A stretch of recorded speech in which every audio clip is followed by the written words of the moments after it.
de las os, así que punto para la micología. Vamos a hablar de 3 hongos. ¿Por qué son importantes los hongos, aparte de todo lo que le hemos dicho? Porque esta es la lista de patógenos únicos prioritarios de la Organización Mundial de la Salud, de los cuales tenemos que estar centrados en la acción, porque si no en los próximos años vamos a tener muchos inconvenientes. En los críticos está Cándida, Candida auris, Cryptococcus y Aspergillus. Todos los vieron ya en la clase de oportunistas del miércoles pasado. Ahora, cuando buscamos en los de alta relevancia, vemos histoplasma dentro de ellos. Y en los medios vemos a paracoccidioides y a coccidioides. Es decir, están todos en diferentes ítems, lo que le vamos a hablar hoy, en esto. Aquí está un paper. Vamos a hablar primero de histoplasmosis.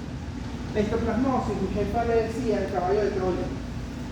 Porque si uno no piensa en histoplasmosis, no la vas a diagnosticar. Entonces, muchísimas veces, patologías respiratorias, tuberculosis, post-COVID, EPOC, infecciones bacterianas, aspergilosis, viene el paciente con eso y viene el médico pensando en esas infecciones respiratorias y resulta que es una micosis endémica o una, en este caso, histoplasmosis que está escondida en el caballo de Troya.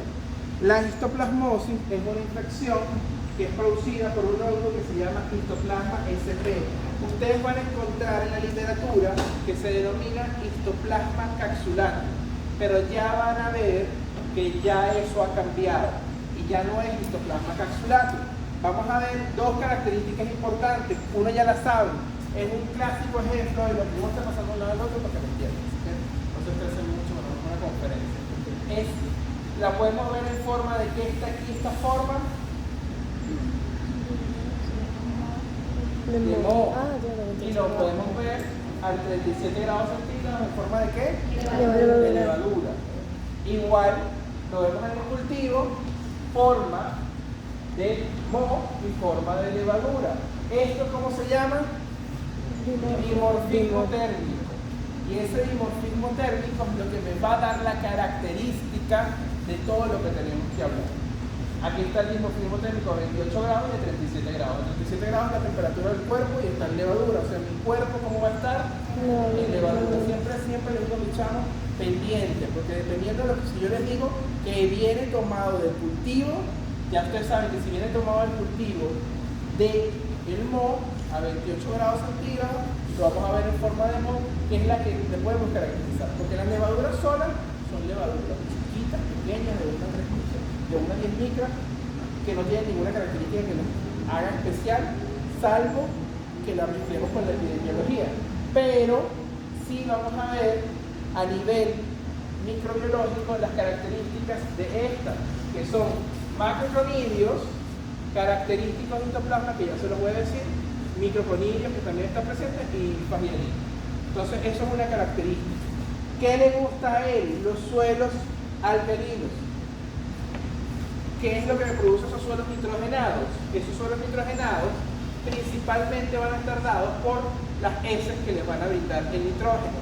Las heces de gallina, murciélagos, y eso va a producir que este suelo que está aquí esté adecuadamente nitrogenado y en la profundidad de esto va a estar el hongo tranquilito creciendo en esas características. ¿Qué característica va a estar? En esta forma. Las formas ambientales siempre son las formas de moho. Entonces va a estar en forma de moho en el suelo de estas características nitrogenadas. ¿Ok? Basado en esto, podemos ver la forma en la cual va a infectar, que es las levaduras, y vamos a ver múltiples levaduras intracelulares, porque es un hongo intracelular. Ya les voy a explicar qué es lo que ataca. Pero esto que están viendo aquí es un macrófago, y es un macrófago alveolar lleno de... Déjenme apagar la luz para que lo puedan ver bien. Lleno, a ver si lo ven mejor, lleno, tiene estas características, levaduras de aproximadamente de 1 a 10 micras, con este halo, que es este halo que vemos aquí, la pared, que como no se tiñe la pared, no lo vemos, que tiene una semiluna, porque el protoplasma se retrae cuando hacemos la tinción, y múltiples, o una, pero se van a ver intracelulares. En cambio, aquí vamos a ver en el cultivo las linfosmielinas, microconillas que no tienen ninguna particularidad, y estas macroconillas espiculadas, son redondeadas y espiculadas, que son bastante características de la histoplasmosis. ¿Okay? Y esa es la forma que lo vamos a ver en la muestra del paciente y en el cultivo si crece. Aquí está la parte divertidísima, que es la taxonomía. Eso usualmente no las preguntamos. ¿Qué me quiero que se quede? Que ya no estamos hablando nada más de hace muchísimos años, no se está hablando solamente de histoplasma capsulatum. Ya se hablaron de clados norteamericanos, latinoamericanos, australianos, etc. Y la que utiliza la cátedra, que en este momento es la más actualizada en micología, es la siguiente, que es la que vemos aquí. Entonces ya no se llama histoplasma capsulatum, hay histoplasma mississippiense, ohioense, sudamericano, capsulatum sensu stricto y histoplasma capsulatum variedad dulce. ¿Cuál es la que se encuentra en Venezuela? En Venezuela se encuentra histoplasma sudamericano en casi el 100% en estudios que hemos hecho recientemente acá, que ya está demostrado. Por lo tanto, nuestro histoplasma no es capsulatum. El de Panamá sí, por ejemplo, Panamá tiene histoplasma capsulatum sensu stricto, pero el de nosotros es histoplasma sudamericano. Para saber esto tenemos que hacer estudios de biología molecular y secuenciación de esos genes, por lo tanto no lo podemos saber viendo el hongo. Todos son igualitos viéndolo. Así que si no tienes estudios de biología molecular, tienes que decir histoplasma SP, solamente, sin colocar absolutamente más nada. ¿Cómo se adquiere? Bueno, uno va al sitio donde están las macroconillas, las microconillas o los fragmentos de la hifa y lo inhala. ¿Ok? ¿Qué sitios van a ser? Bueno, sitios característicos en los cuales vamos a tener las heces, bueno, las heces no, la tierra, el polvo aerosolizado de esas microconillas que ya saben que miden de 8 a 15 micras, perdón, micro de 2 a 5 y macroconillas de 8 a 5. Van a penetrar a través de la respiración todas esas partículas de polvo y se van a ir al pulmón. Ya les voy a explicar la fisiopatología, pero en el pulmón pasan a ser levaduras. De esas levaduras la van a secuestrar las células inmunes y ellas van a vivir en las células inmunes algo parecido a lo que hace la tuberculosis. Ustedes vieron que desactiva la forma de destrucción intracelular y al desactivarla ya no produce eso. Entonces es un patógeno intracelular facultativo que se encuentra generalmente en el sistema hemofagocítico. Le encantan los macrófagos y los monocitos. Así que inicialmente, ¿qué hace? Bueno, gracias a esas proteínas, que son las proteínas del surfactante pulmonar, SP y SP, que las vamos a ver aquí, va a producir el ingreso, la oxonización, gracias a una proteína que se llama el choque térmico. Luego, gracias a la presencia del alfa 1,3 glucano y la dectina 3, produce la filamentación. ¿Cómo evita el fagosoma? Gracias a estas dos enzimas, la catalasa y la HMG-CoA litasa, que altera el pH y así no lo puede destruir el fagolisosoma. Persiste inhibiendo la muerte de las células y luego se nutre gracias a la SPK1 y luego escapa y sigue infectando otras células o se filamenta gracias a la CP1 proteína de unión al calcio. Entonces estos son los factores de virulencia. ¿Cómo entra? Gracias a la proteína SP y ese del surfactante. También utiliza la oxonización. ¿Qué es la oxonización? ¿Se acuerdan de inmunología?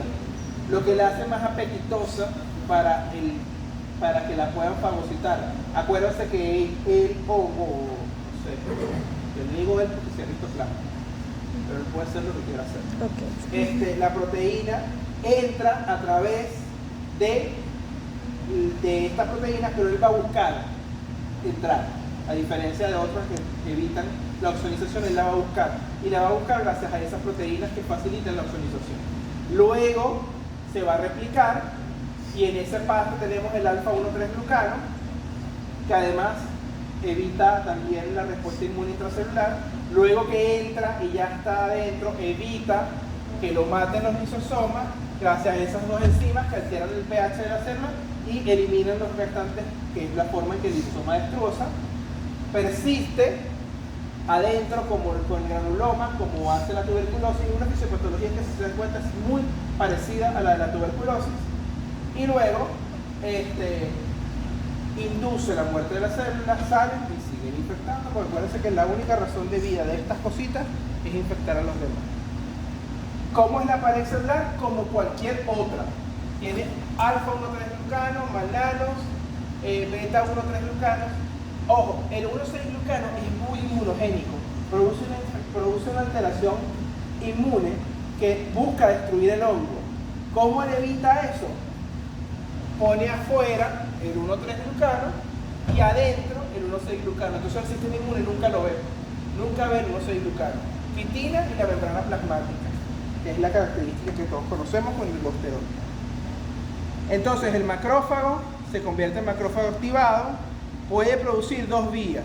Una vía de interferón, que induce al linfocito 3 a buscar una cascada TH1, y hay un granuloma perfecto que elimina el hongo. O el factor de crecimiento humano beta, que induce una TH2, una TH9, que es guiada por eosinófilos y células plasmáticas, y aquí no sirve de nada. O una por factor de necrosis tumoral alfa y L6. Si ustedes no saben qué hacer, la necrosis tumoral alfa y L6 siempre son las malas de la película. Cuando ustedes vean factor de necrosis tumoral alfa y L6, hay sepsis, hay complicaciones, hay cosas severas. Aquí se intenta formar un granuloma, pero no se puede, y es un granuloma ineficiente, y por lo tanto se escapa.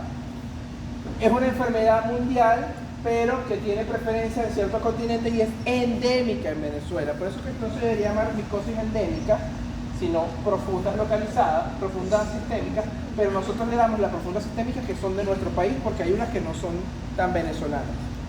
Aquí vemos donde la mayoría vienen, estas son nuestras investigaciones de Primavera y Romy Merino, que son las doctoras que investigan histoplasma aquí en Venezuela.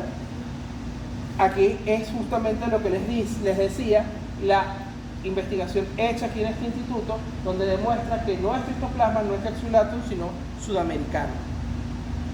Y aquí vemos, esto es en Estados Unidos, porque Estados Unidos tiene mucha histoplasmosis también, donde dice, precaución, esta área está contaminada con histoplasma capsulatum. Eso no lo hizo un microbiólogo, porque ustedes saben que contaminado no es la palabra correcta, porque contaminado es para cosas inanimadas. Pero queda claro que la gente que llega allí no se va a querer aceptar. Pero esas son las clásicas formas en las que vemos los gallineros, las cuevas, porque tienen muchos animalitos que al producir esos cambios, esa es la epidemiología clásica. El del librito, que van a ver la guía, el espeleólogo va y produce tal cosa, eso es lo clásico. Pasa.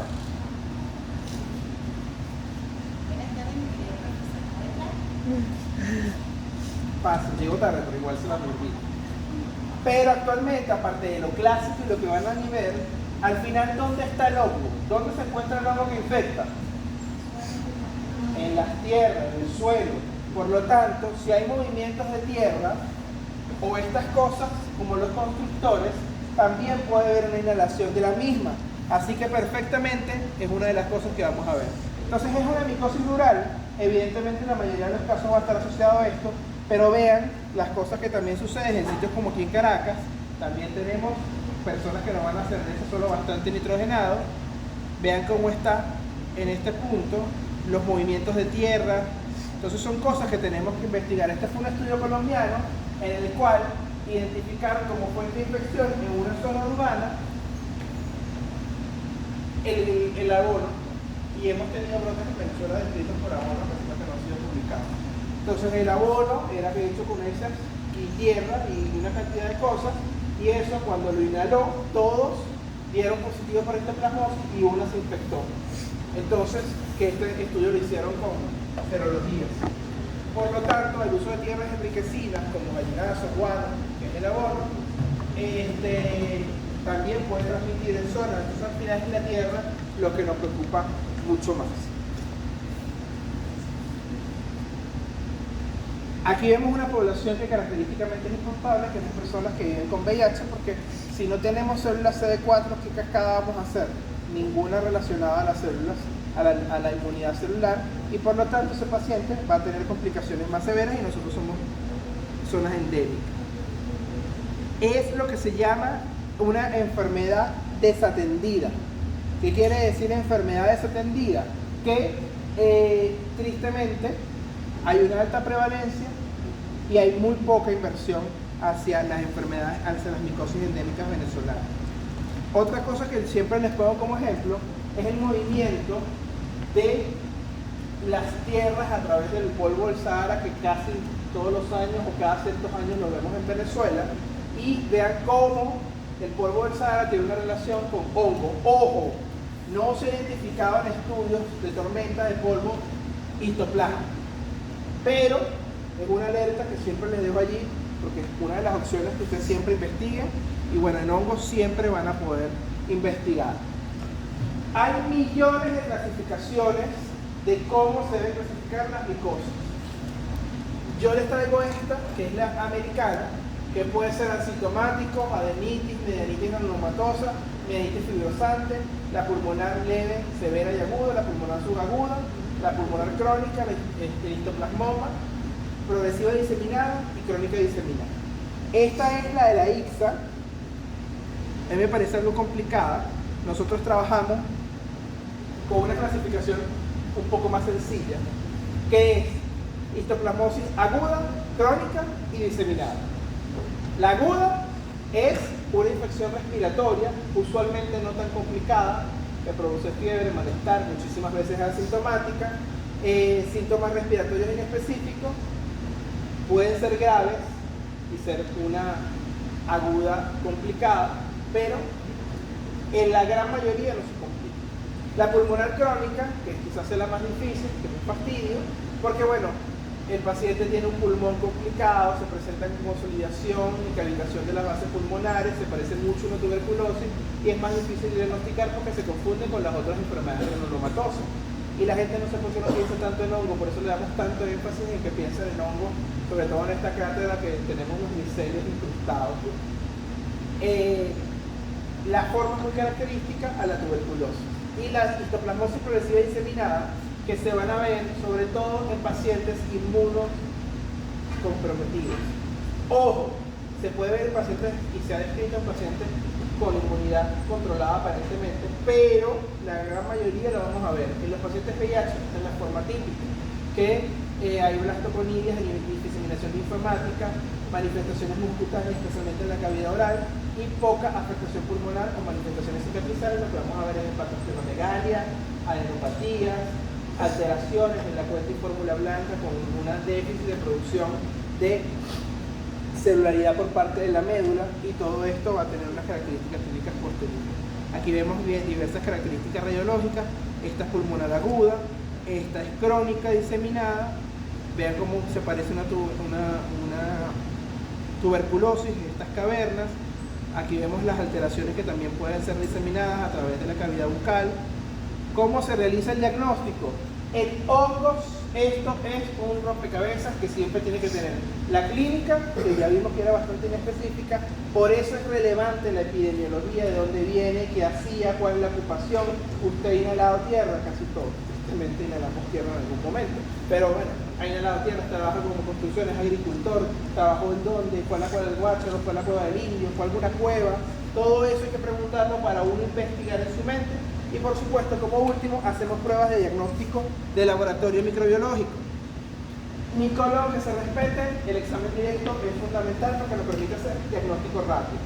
Si uno ve una belleza de estas, que nunca se ve así, pero bueno, una lectura, en el cual vemos un macrófago con las lesiones características que ya les expliqué, intracelulares, con un protoplasma retraído.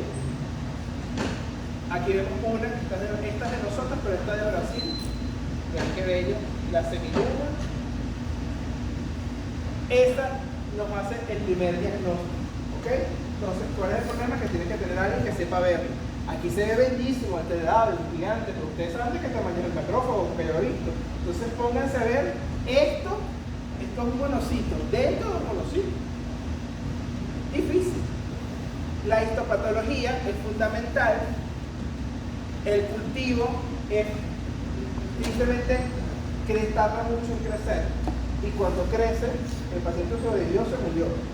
Pero hay que intentarlo. En nuestros medios clásicos vamos a ver las características que ya les expliqué del cultivo y las desventajas del cultivo ese, que tarda, pero el gol estándar, es decir, un cultivo positivo nos va a decir sine qua non que es un histoplasma, además de hacer los estudios de biología molecular que ya les expliqué anteriormente. Los test inmunológicos que a veces son de mucha ayuda porque nos permiten identificar más rápidamente mientras esperamos el cultivo, y la cual está intrahemorreacción, que es lo mismo de la PPD pero con histoplasmina. Técnicas como que ya las discutimos en las técnicas diagnósticas, que es lo que vemos allá arriba, que es la presencia de difusión, que se llama serología para hongos, o difusión de doble. Y hay nuevas técnicas como lo que viene diciendo, Panditos no es muy bueno, pero estudios moleculares y estudios de antígeno urinario que en el mundo están cada vez más fuertes. Nosotros tenemos, bueno, aquí vemos el cultivo, esto es un cultivo con muestra clínica que se considera, pero a veces el 50% de los casos, la mayoría de las veces en el cuidado de médula, biopsias de piel y ganglio, son las más fuertes para poder hacer un cultivo de esto. Continúa. Aquí vemos la serología para hongos, que aquí en este caso es con antígeno de histoplasma. Continúa. Y aquí vemos la biología molecular, aquí en el Instituto de Biología Molecular, y aquí en el Instituto de Medicina y Tropicales se está haciendo, no con mi sección, pero con la sección de epidemiología molecular, están haciendo biología molecular para histoplasma. El antígeno urinario se está haciendo solo como investigación, no tiene ahorita una utilidad, tiene la utilidad clínica, pero no lo tenemos disponible en ningún centro público o privado. Nosotros aquí, hasta los momentos, somos los únicos que hemos trabajado con antígeno urinario de histoplasma, y bueno, ha sido realmente un palazo para hacer el diagnóstico más precozmente. El problema es que es costosísimo los antígenos. Aquí yo estoy echando, en los milenios diríamos para adelante, no sé cómo dicen ustedes, haciendo el antígeno urinario. Este fue un trabajo que llevamos el año pasado en la unidad de micología sobre la primer casuística de antígeno urinario. Lo hizo Romy Merino, que es parte de nuestro laboratorio de micología. ¿Qué sabemos de los estudios? Que hay que hacer todos los estudios posibles para hacer diagnóstico, lo que tengamos a la mano: cultivo, directo, PCR, antígeno urinario. Hagan todo lo posible porque es difícil hacer el diagnóstico de la vida. Continúa. Y bueno, la PCR no van a poder comprarla. Las que trabajamos con PCR lo trabajan con PCR hecha in-house, así que es una asignatura pendiente en el futuro tener una PCR estandarizada con puntos de corte mundial que nos faciliten esto. ¿Continúa? Ok, dame un segundito. Ahora vamos a hablar de paracoccidioidomicosis. Voy a utilizar la presentación del congreso del año pasado porque me parece que está más lindo. Hay dos cositas que le quería decir que se me pasó.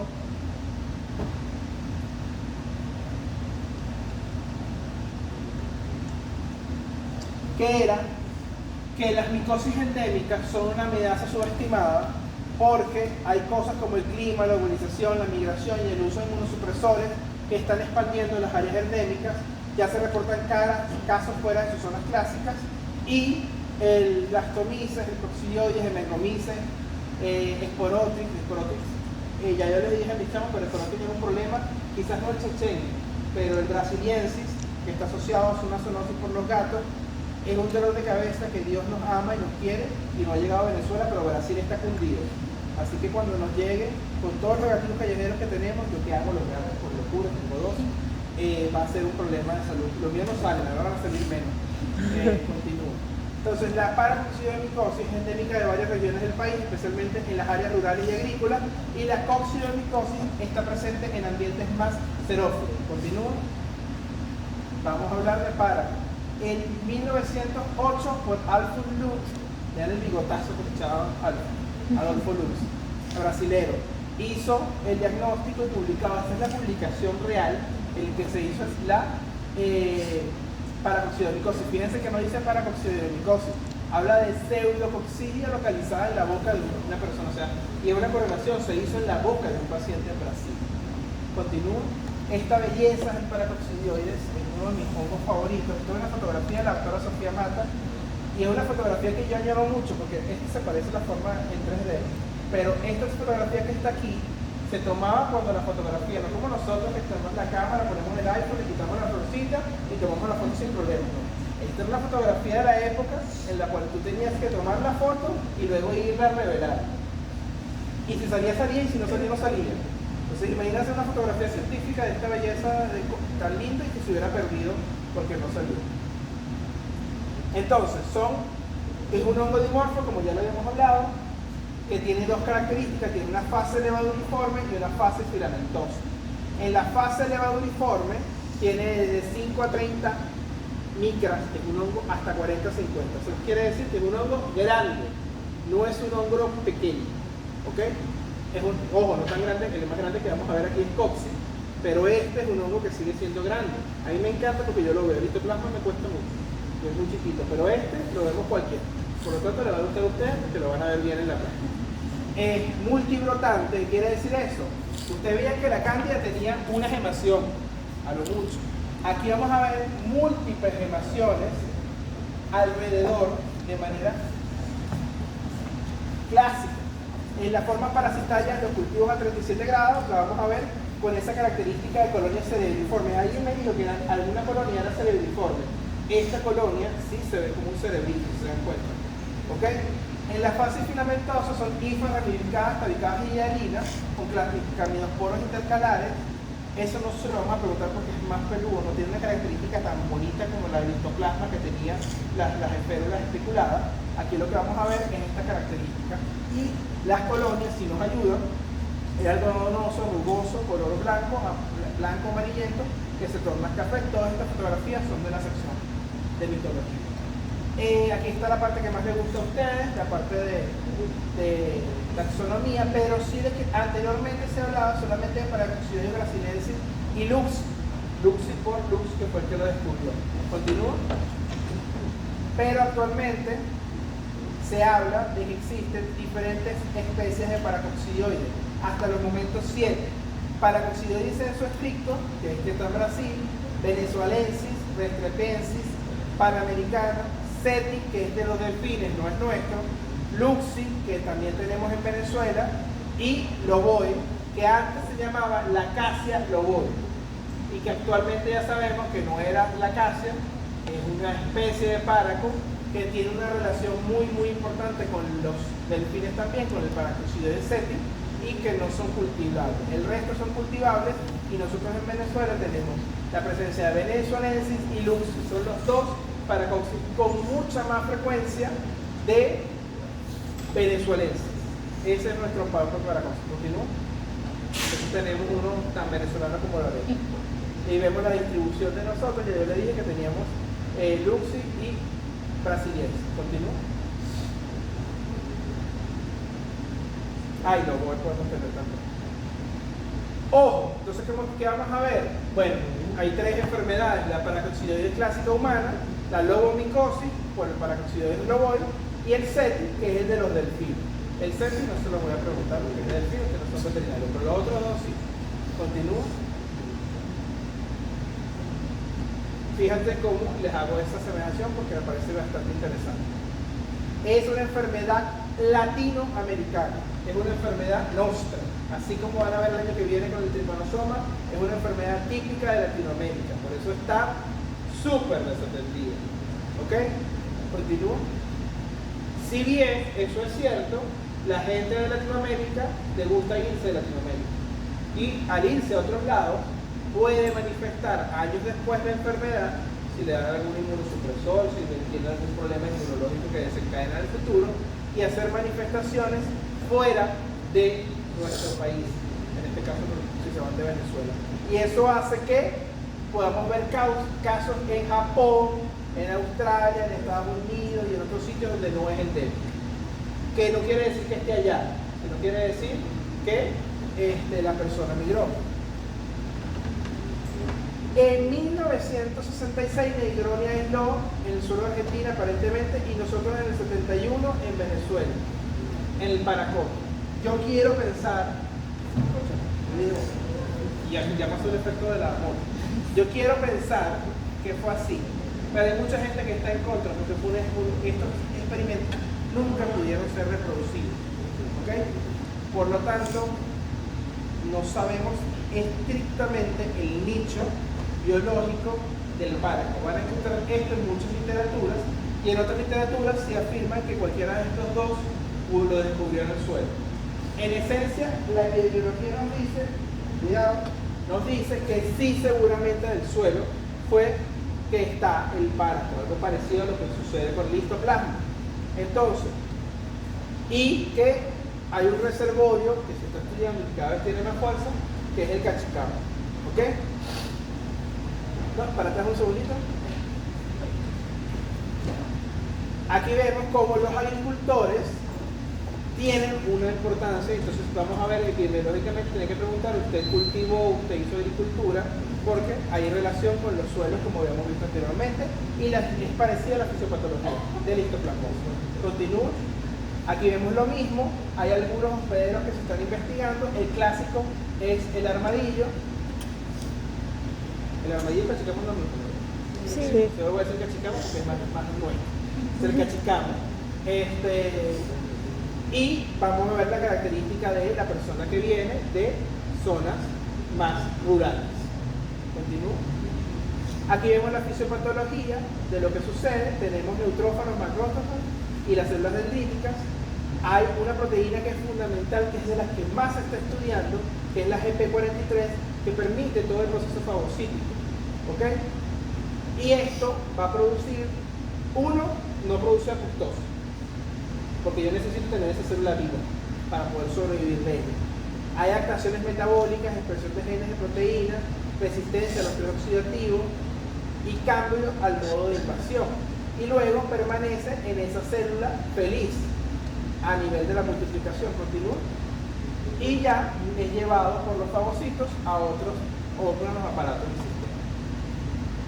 ¿Cómo vamos a ver las manifestaciones? Vamos a ver un macrófago que se come fagocita, para no decirlo tan informalmente. Hay macrófago activado y se agarra la primera ruta, que es la TH1, a través del interferón. Hay un polo hipergénico en el cual lo logramos atrapar. Es una lesión granulomatosa. Ustedes vieron que es un granuloma. Son muchas células rodeando, células linfocíticas rodeando, que se llaman células gigantes multinucleadas porque van a ver ese monstruoso. Y aquí, estas son las lesiones granulomatosas, que son moriformes, que son muy características de la paroxídea de glucosa. Si hacemos la TH2 o TH9, ya saben que es por anticuerpos. Estos anticuerpos le van a pasar por encima al hongo y él se va a diseminar, no hay nadie que lo pare.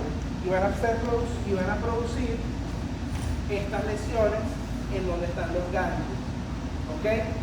Este es el polo anérico. ¿Ok? Continúa. Y el polo hiperérgico, que es cuando vemos las lesiones muy parecidas también a la tuberculosis. Entonces, en base a eso vamos a tener dos formas de que la paraco actúe. Una forma aguda juvenil y una forma crónica, que es la más adulta. En los niños que no tienen buen sistema inmune, o en las personas que no tienen buen sistema inmune, que cursa con el polo anérgico no se defiende, vamos a tener esas lesiones puntualmente, que vamos a ver las adenomegalias, que son aumento de los ganglios, curso rápido, afecta el sistema mononuclear, linfadenopatías, esplenomegalia, fiebre, menor compromiso pulmonar, aunque siempre entra por el pulmón, se disemina más rápidamente y produce una enfermedad mucho más grave, severa y mortal, que se ve más frecuentemente en niños y adolescentes. La crónica es más común, gracias al cielo, porque está feísima, es el pulso lento, de larga evolución, como la tuberculosis. Afecta el nivel pulmonar predominantemente. Se ven muchas lesiones mucocutáneas, con estas características de la mucosa oral, en las 30-40% como mínimo, algunas literaturas extranjeras mucho más, esta forma moruliforme en la boca. Y está asociada a tabaquismo y ocupaciones rurales, por eso se ve también más en hombres, aparte de otra cosa que les voy a decir más adelante. ¿Continúo? Aquí vemos algunos casos que hemos tenido en la sección de rayos X con paranoides de glucosa. ¿Continúo? Aquí vemos las lesiones a nivel de la boca. A veces me llegan los pacientes sin dientes, porque producen mucho dolor, muchos problemas, y a veces ni siquiera te consultan por la parte pulmonar, sino por la parte bucal. Continúo. También puede haber lesiones extrabucales. Vean las lesiones de, esto ya vendría siendo, esta que estamos aquí, no es tan característica, pero es un paciente de VIH. Y esta que está aquí es de una persona que no tenía aparentemente ningún inmunosupresión. Y esta es la paracoccidioides juvenil con hepatosplenomegalia y múltiples adenomegalias que luego se necrosan y producen esas úlceras. Gracias al cielo, los que van a ser pediatras son los que van a ver. Yo no me gusta atender niños por cosas como esta. Continúo. Este es un paciente con VIH que tenía una paracoccidioidosis y vean cómo se comporta. Vean esas lesiones moroniformes características. Continúa. El diagnóstico es lo mismo. Clínica es las lesiones que les dije, cavidad bucal, pulmonar. Epidemiología, bien, es agricultor, trabajó en tierras, estuvo expuesto al hongo de alguna de las maneras que les dije. Y el laboratorio, ¿qué vamos a pedir a nivel microbiológico? En el examen directo vamos a ver las bellezas que les dije. Las levaduras con múltiples emaciones axisométricas, es característica en forma de Mickey Mouse. Ustedes le quitan estas dos y esta que es un Mickey Mouse, en forma de Mickey Mouse, en forma de ¿cómo se llaman los barcos? De timón de barco. Todas esas formas características, pero lo van a ver múltiples. Así se ven las fotos, a veces lo vemos así, no tan bonito, pero como es tan grande, uno pudiera hacer un diagnóstico si ya tiene la clínica. Entonces es el examen directo, que lo vamos a hacer en GINSA o en KOH más tinta parque. Ahí están las dos. Vamos a ver la histopatología, que vamos a ver estas mismas lesiones, pero a nivel de la biopsia. El cultivo, que tiene la característica del dimorfismo térmico que ya hablamos, y ya les expliqué la característica del cultivo. Los test inmunológicos, que son lo mismo, y también biología molecular, que no está estandarizada, pero que tenemos disponible en la sección también como el histoplasma. Fíjense que paracoccidioidomicosis en zonas rurales de Bolívar ha sido demostrado por investigadores de la Universidad de Oriente. Continúa. Este es el estudio más grande que se ha hecho de histoplasmosis en Venezuela, 745 casos, fue publicado por la doctora Primavera Alvarado y el doctor Marcos Melo de Teixeira, que es una eminencia en el tema a nivel del mundo. Y ahí nos damos cuenta que a quién afecta: a pacientes hombres, a pacientes de 41 a 60 años, agricultores y obreros de construcción, que también hay que estar pendientes porque mezclan tierra constantemente, y fundamentalmente la forma crónica, siempre comprometida, pulmones principalmente, mucosa oral y piel también se ven afectadas. En Miranda llegaron los casos, pero probablemente porque nosotros también estamos recibiendo más gente de Miranda. ¿Por qué también es más frecuente en hombres? Porque el etinilestradiol inhibe el crecimiento del hongo. Por lo tanto, la mujer con estradiol, por sus niveles, no se va a producir el crecimiento o el pase más que el crecimiento, el pase de la forma filamentosa levaduriforme.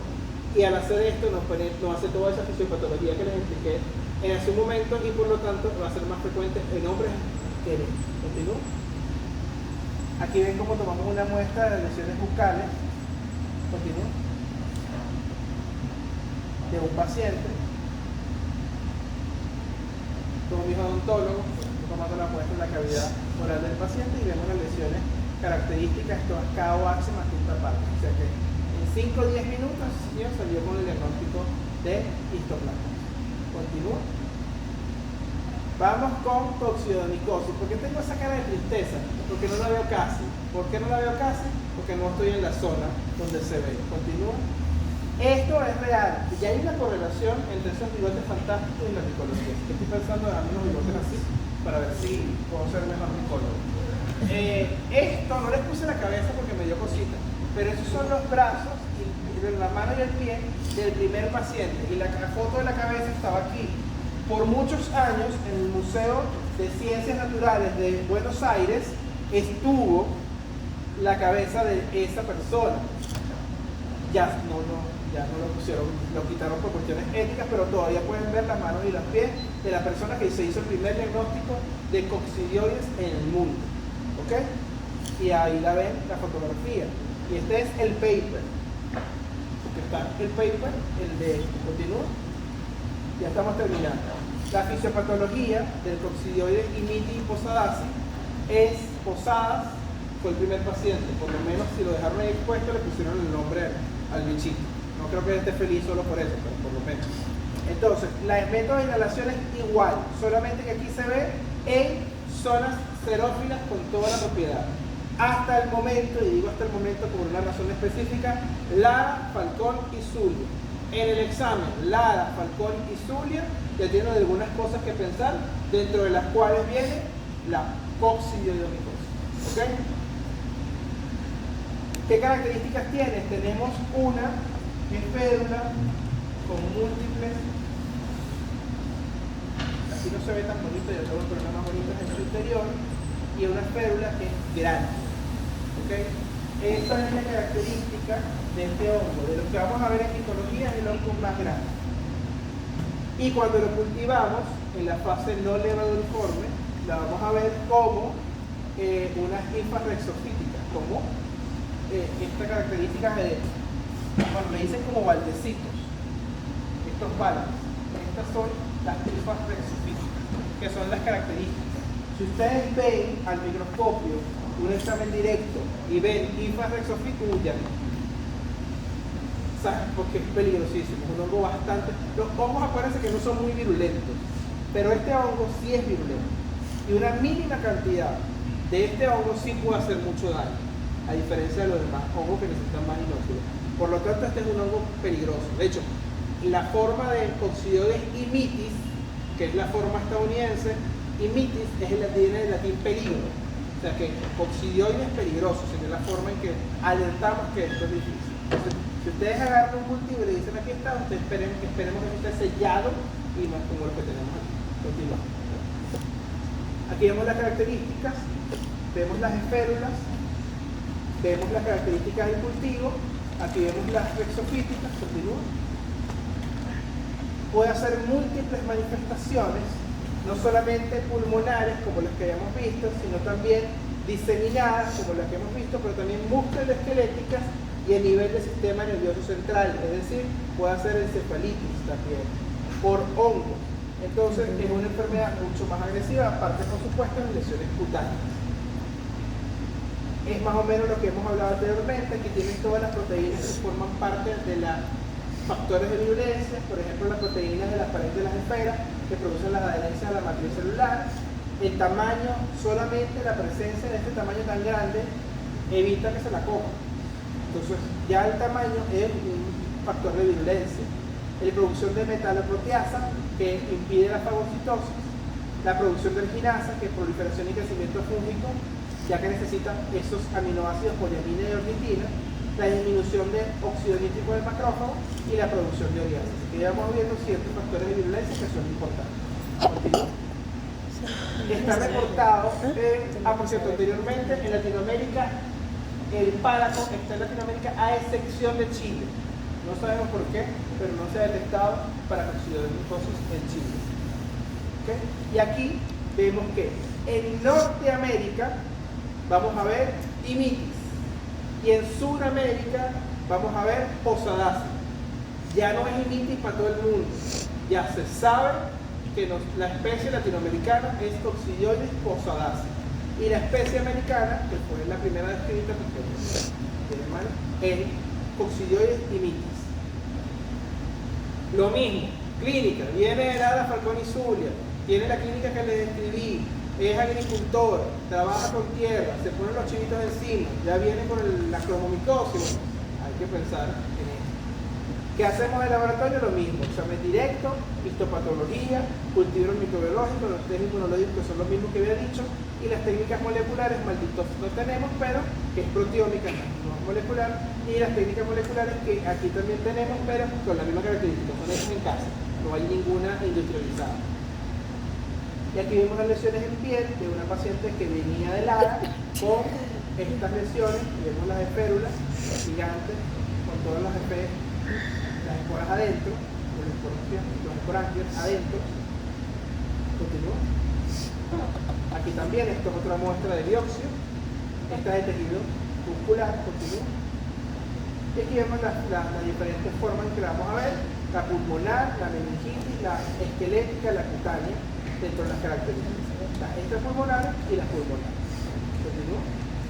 Esto no les interesa por ahora. Y bueno, una de las cosas con las que quiero terminar es que puede ser el cambio climático. ¿Vale? El cambio climático está afectando al mundo, y está afectando al mundo incluyendo a los hongos. Y fíjense, por eso les dije por si acaso, en Estados Unidos está demostrado que la zona de ampliación del cóccix, el cóccix estaba en la zona xerófila, pero las zonas xerófilas son más frecuentes, por lo tanto ahora el hongo está siendo más frecuente y se espera que por la precipitación y la humedad aumente en otras zonas donde no estaba establecido. Continúa. Y vemos que en zonas donde ya no había, esto es en Latinoamérica, esto es en Argentina, y efectos tanto del clima como de que el movimiento, ahí había una represa donde se iban a trabajar y ahora están viendo la emergencia en infantes de paracoccidioidomicosis.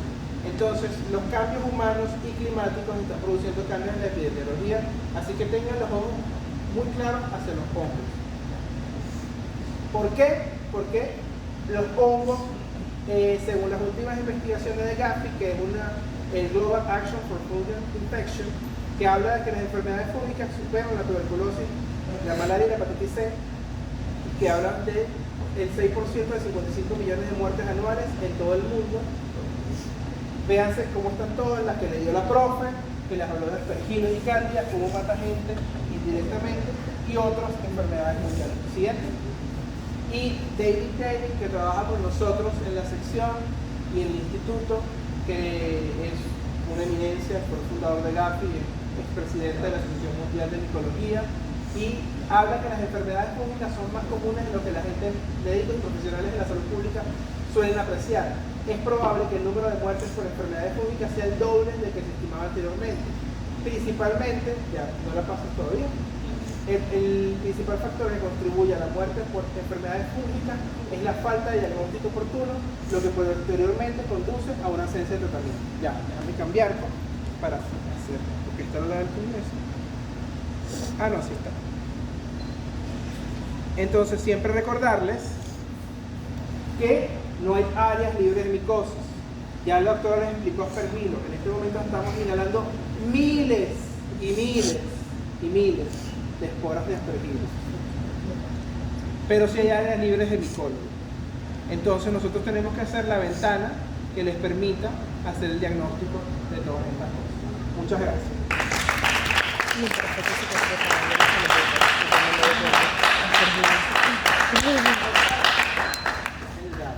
Este es el equipo, parte del equipo de la sección de micología que trabaja con nosotros.